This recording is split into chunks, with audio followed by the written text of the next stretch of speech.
Taste the Daily.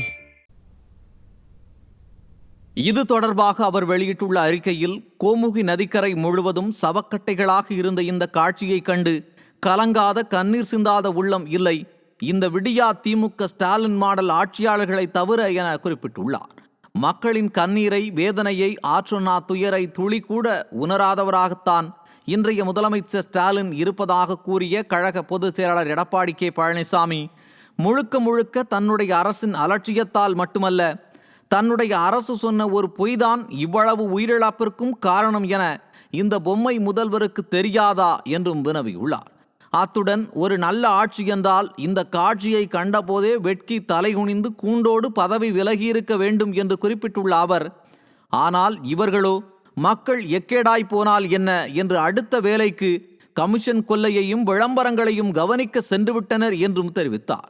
ஊட்டி மலர் கண்காட்சியை துவக்கி வைக்க ஓடிச் சென்ற ஸ்டாலின் 67 பேர் மரணமடைந்த துயர சம்பவத்திற்கு ஆறுதல் கூற செல்லாதது ஏன் என கேட்ட கழக பொதுச் செயலாளர் எடப்பாடி கே பழனிசாமி, கள்ளக்குறிச்சி மக்களை கண்ணீரில் மூழ்கடித்த இந்த கள்ளச்சாராய திமுக மாடல் அரசை தமிழக மக்கள் ஜனநாயக ரீதியாக ஓட ஓட விரட்டியடிக்கப் போகும் நாள் வெகு தொலைவில் இல்லை என்றும் காட்டமாக தெரிவித்துள்ளார்.